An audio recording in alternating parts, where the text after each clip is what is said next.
नमस्कार, मी गीता मौर्य. कथाविश्व चॅनेलवरून आम्ही आबांच्या आठवणी या पुस्तकांचं क्रमशः वाचन सादर करत आहोत. नुकतंच आबांच्या पत्नी शालिनी खाबडे यांचं दुःखद निधन झालं. आमच्या चॅनेलतर्फे आम्ही त्यांना श्रद्धांजली अर्पण करत आहोत. या पुस्तकाच्या लेखिका सविता खाबडेताई आणि त्यांच्या भावंडांना हे दुःख सहन करण्याची ईश्वर शक्ती देवो. आबांच्या आठवणी भाग 19. 1986 पर्यंत आम्ही कॉलनीमध्ये राहिलो. 1987 मध्ये माननीय श्री विनय साळवे साहेब हे खंडपीठात जज म्हणून दाखल झाले. नव्याने हायकोर्ट खंडपीठात दाखल झालेल्या लोकांची राहण्याची सोय तर सरकारी निवासस्थानातून झालीच होती. त्याशिवाय हे लोक निवृत्त झाल्यानंतरही त्यांची राहण्याची सोय व्हावी म्हणून श्री साळवे साहेबांनी सिडकोच्या व्यवस्थापकांना समक्ष भेटून अल्प किमतीमध्ये 20 तयार घरांची मागणी केली. हे काम मार्गी लागले आणि 700 स्क्वेअर फुटांची 20 तयार घरं बाहेरून आलेल्या लोकांना मिळाली, तीही 50,000 रुपयांमध्ये. आबांच्या नावावर पहिलं घर औरंगाबादसारख्या ठिकाणी झालं आणि आम्ही स्वतःच्या घरात सिडको या ठिकाणी राहायला गेलो. आता मात्र इतर वाढत्या खर्चाबरोबर आबांना घराचा हप्ताही द्यावा लागणार होता. त्यामुळे जरी कॉलनी सोडली असली तरी कुटुंबाला हातभार लावण्यासाठी पाळणाघर, कपड्यांचा व्यवसाय, कोल्हापुरी चटणी, साज, ठुशी, जोडव्या यांचीही विक्री घरबसल्या आई करू लागली. त्यामुळे आबांनाही हातभार लागत होता. माझी आई खूप स्वाभिमानी. औरंगाबादला जाण्यापूर्वी मला आठवते, एकदा घरातील साखर, चहा पावडर संपली होती. ती शेजारी कुणाकडे मागायला न जाता आबांची वाट पाहत बसली. तिच्याजवळ पैसेही नव्हते. ते माझ्या लक्षात आल्यावर माझ्याजवळ असलेले खाऊचे 30 पैसे घेऊन मी आमच्या घराशेजारी असणाऱ्या काशीदांच्या दुकानात जाऊन 20 पैशांची साखर आणि 10 पैशाची अगदी एखादा कप चहा होईल इतकी चहा पावडर तिला आणून दिली होती. त्या छोट्या छोट्या कागदाच्या चहा साखरेच्या पुड्या आजही माझ्या डोळ्यासमोर जशाच्या तशा येतात. आईची कोल्हापूरमध्ये असल्यापासूनच एक सवय होती. प्रत्येक पुष्य नक्षत्राला 10 ग्रॅम सोनं हे घ्यायचंच. ती सवय तिने औरंगाबादमध्ये असताना सुद्धा सुरूच ठेवली. त्यामुळे थोडे थोडे दागिने करत करत 25-30 तोळे सोन्याचे दागिने तिच्याजवळ झाल्याने वेळप्रसंगी आई आबांना कुणाकडे हात पसरण्याची वेळ आली नाही. कोल्हापूर येथील श्री मुकुंद नार्वेकर हे गुजरीतले सोनार तर सर्वसामान्य लोकांना आईचं उदाहरण देत थेंबे थेंबे तळे साचे या म्हणीप्रमाणे आईने कृती केली. त्याचा फायदा कुटुंबाला झाला. आबांचा एक काळ असा होता, घरातील गरजेसाठी पितळी भांडी गहाण ठेवावी लागत होती. आता मात्र आईच्या संसारातील काटकसरीमुळे पितळी भांड्यांची जागा आता सोन्याच्या दागिन्यांनी घेतली होती. आमच्या आईला कोणाकडे हात पसरणं रुचत नाही. त्यामुळे तिने केलेल्या दागिन्यांचा उपयोग आबांना प्रत्येक अडचणींच्या वेळी होत होता. पाळणाघरातल्या मुलांची संख्याही आता 10-12 झाली होती. आज हीच मुलं doctor, engineer, air hostess, chartered accountant, वकील, व्यावसायिक अशा वेगवेगळ्या पदांवर काम करत आहेत. पूर्वी इतकीच ओढ एकमेकांना आजही आहे. ब्राह्मण कुटुंबातील असतानाही आमच्याशी ती इतकी एकरूप झाली आहेत की ब्राह्मण आणि दलित यांच्यामध्ये पराकोटीची विषमता कधी काळी होती यावर विश्वासच बसत नाही. आबांची संकुचित वृत्ती कधीच नव्हती. त्यांनी स्वतःच्या फायद्यापेक्षा दुसऱ्याचा फायदा कसा होईल हीच वृत्ती अंगीकारली. माझ्याजवळ जे देण्यायोग्य आहे ते भरभरून दुसऱ्याला देण्यातच त्यांनी धन्यता मानली. कधी काळी मैलोन मैल पायपीट करणारे, सायकलचे भाडे देण्यासही महाग असणाऱ्या आबांनी राधानगरीला बदली झाल्यावर स्वतःची स्कूटर घेतली. आज विमान प्रवासानं जितका आनंद होणार नाही तितका त्यांना स्कूटर घेतल्यानंतर झाला होता. हा आनंदही त्यांनी स्वतःपुरता मर्यादित ठेवला नाही, तर कॉलनीमध्ये असताना 2 मिनिटाच्या अंतरावर हायकोर्ट होते. पण आता हायकोर्टच्या लोकांनी स्वतःची घरं सिडकोला झाल्यामुळे अंतर 12-13 किलोमीटर इतके झाले आणि सर्वांना वाहन घेणं गरजेचं वाटू लागलं. त्यातले काही लोक मुंबईवरून आलेले. त्यामुळे वाहन चालवणारे फक्त आबाच. ते म्हणाले, गाडी शिकवण्याचं काम माझ्याकडे लागलं, मी शिकवतो गाडी सर्वांना. गाडी खरेदी करण्याआधी आबांनी स्वतःच्या गाडीवर श्री नाना देशमुख, श्री लक्ष्मण गवस काका, श्री सुखदरे काका, श्री मोरे काका यांच्यापासून ते वकिलांपर्यंत सर्वांना आबांनी गाडी शिकवली.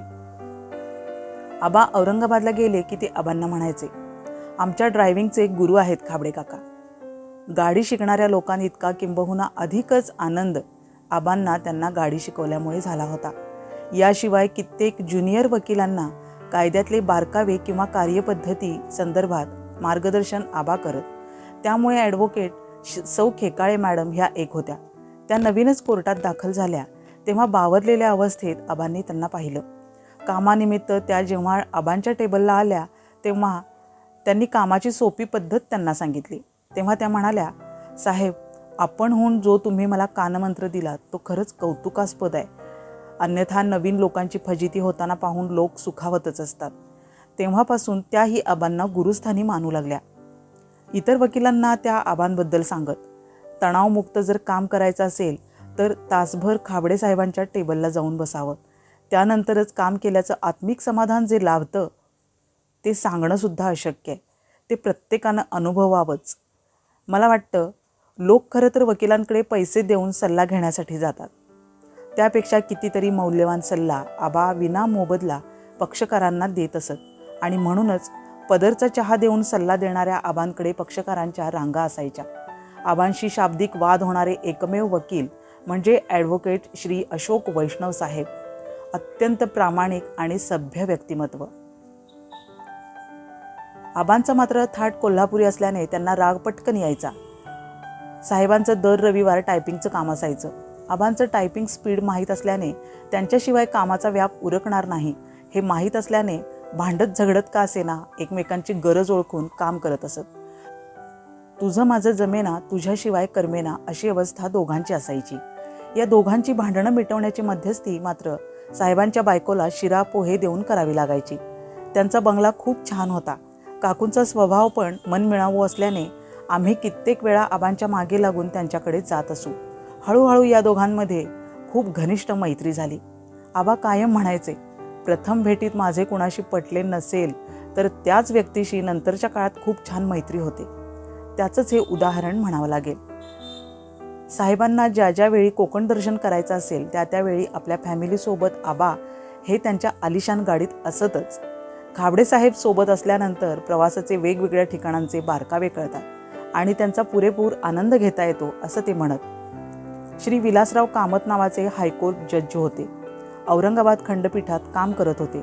वरवर जरी हे व्यक्तिमत्व कडक वाटत असलं तरी अतिशय कनवाळू. एकदा त्यांच्या बायकोला डोंबिवलीत असणाऱ्या आपल्या एकुलत्या एक मुलगीशी बोलायचे असल्याने त्या 2 दिवस सतत फोन लावण्याचा प्रयत्न करत होता. पण काही केल्या फोनची लाईनच जोडली जात नव्हती. शेवटी त्या वैतागल्या आणि साहेबांना म्हणाल्या, काय हो, तुम्ही हायकोर्ट जज ना, तुमच्याकडून एखादा फोन जोडून दिला जात नाही म्हणजे काय? तेव्हा मात्र साहेबांनी ॲडिशनल रजिस्ट्रार असणारे श्री बायस साहेब यांना त्यांनी कठोर भाषेत सुनावलं. आता इतकं प्रगत तंत्रज्ञान तेव्हा नसल्याने अशा तांत्रिक अडचणी निर्माण होत होत्या. श्री बायस साहेब यांनी कोर्ट कीपर श्री सुरेश धोंगडे यांच्या मदतीने खूप प्रयत्न केले पण व्यर्थ. एके दिवशी मात्र श्री बायस साहेबांनी आपल्या केबिनमध्ये आबांना बोलावून घेतले आणि तुमच्या प्रयत्नांनी तरी डोंबिवलीची फोन लाईन प्राप्त होते का बघा असं सांगितलं. खरं तर साहेबांचा निरोप आलाय म्हटल्यावर आबा जरा दबकतच आत गेले होते. कारण कळाल्यानंतर मात्र आबा जरा निवांत झाले आणि साहेबांना म्हणाले, साहेब, या कामी मी आपल्या फोनचा वापर करू शकतो का, जेणेकरून आपल्याला तात्काळ सेवा उपलब्ध करता येईल? हो हो, नक्कीच, साहेब म्हणाले. आबांनी टेलिफोन खात्यात असणाऱ्या श्री नागदिवे आणि श्री वैद्य या आपल्या मित्रांना फोन केला आणि त्यांना विनंती केली की डोंबिवलीची फोन लाईन मिळत नाही, 4 दिवस झाले. श्री बायस साहेबांच्या सांगण्यावरून मी आपणास विनंती करतो की बेंगलोर, कलकत्ता किंवा मग दिल्ली, रत्नागिरी इथून लाईन प्राप्त करून डोंबिवलीला फोन लागण्याची व्यवस्था करावी. श्री नागदिवे आणि श्री वैद्य यांनी तात्काळ सेवा उपलब्ध करून दिली. दोघी मायलेकींचं बोलणं झाल्याचं समजल्यावर श्री कामत साहेब खुश झाले आणि त्यांनी श्री बायस साहेबांना आणि श्री धोंगडेंना बोलवून घेतले आणि त्यांचे आभार मानता क्षणी हे काम आमच्या नाही तर श्री खाबडे यांच्यामुळे झाल्याचे त्यांनी प्रामाणिकपणे मान्य केले. आबांना बंगल्यावर बोलावून घेण्यास सांगितले पण निरोप मिळूनही आबांनी जाणं टाळलं. त्यामुळे साहेबांचा गैरसमज झाला. त्यांना असं वाटलं जज बोलावतात आणि खाबडे येत नाहीत म्हणजे काय. हा त्यांचा गैरसमज दूर करत श्री धोंगडे म्हणाले, साहेब, खाबडेंचं एक रिट पिटिशन पेंडिंग आहे, तुमच्याकडे आले तर लोकांचा गैरसमज होईल. या भीतीने त्यांनी येणं टाळलं एवढंच. काम आणि घरोबा या दोन गोष्टी वेगवेगळ्या आहेत. कामाच्या ठिकाणी काम माणुसकीच्या नात्यात फक्त माणुसकी. तेव्हा कोणताही संकोच न बाळगता खाबडेंना यायला सांगा. तेव्हा मात्र आबांना एकट्यालाच याचं श्रेय नको होतं. म्हणून त्यांनी श्री नागदिवे आणि श्री वैद्य यांनाही सोबत घेतलं. साहेबांना पण तिघांना भेटून आनंद झाला. या पद्धतीने त्यांनी पाहुणचारही केला. जिथं कमी तिथं आम्ही या युक्तीने आबांनी आपली कार्यपद्धती सुरू ठेवली होती. आबा आणि त्यांचे मित्र श्री जे.के. दळे यांची बालमजुरांच्या चौकशीसाठी रीट नंबर 453/1988 या कामी जस्टिस श्री कामत साहेबांची नेमणूक केली. तारीख 7/9/1989 रोजी thermal power station Parli Vaijnath, taluka Ambajogai, जिल्हा बीड या ठिकाणी ते दोघे दाखल झाले. पण त्यापूर्वीच बालमजुरांना तेथून हलवण्यात आले होते. त्यामुळे प्रत्यक्ष परिस्थितीचा पंचनामा करून रिपोर्टसह ते हायकोर्टला दाखल झाले. आम्हाला खात्री आहे हा भागही तुम्हाला नक्की आवडला असेल. कमेंटमध्ये कमेंट करायला विसरू नका. कथाविश्व चॅनेल नक्की शेअर करा, लाईक करा, सबस्क्राईब करा. धन्यवाद.